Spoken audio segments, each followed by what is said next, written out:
Welcome to my series called Pies.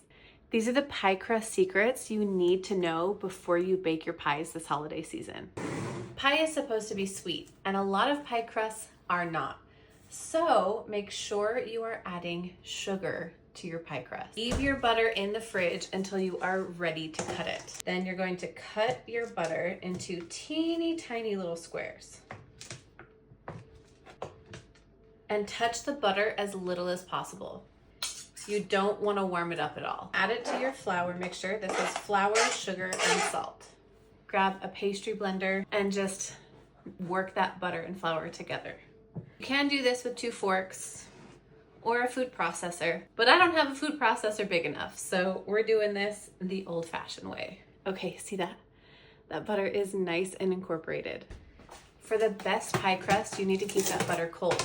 So you have to use ice water, like actually ice water. If you add too much water, you are not going to have a nice flaky crust.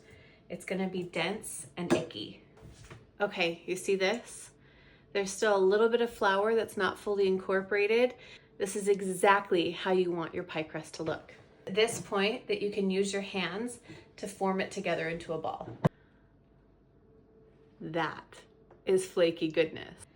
Sprinkle just a thin layer of flour so your pie crust doesn't stick, and a little bit on top so your rolling pin doesn't stick. And make sure you keep it in a circle. You work the dough, stick it together, and then keep rolling.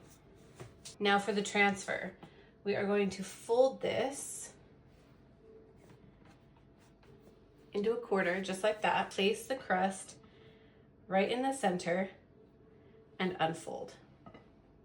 If there's any pieces that are quite a bit longer than other pieces, feel free to just trim it off, but not all of it. We need some of it. See how there's a little bit of overhang? Take it and just tuck it under. Now what we're gonna do is we're gonna flute the edges. You're gonna take 2 fingers like this and 1 finger like this, and we're gonna push the pie crust. This is what takes a boring old pie crust and turns it into a showstopper. Poke some holes in the bottom of your pie crust so that the bottom can release air and you won't get any big air bubbles. That right there is the perfect pie crust. Now this is super important. It's gotta go back in the fridge, at least for a couple of hours. I'm gonna wrap this up and let it chill overnight, and then tomorrow I will bake it. Let me know in the comments if you found this video helpful. And when you don't know, just remember, Allie knows.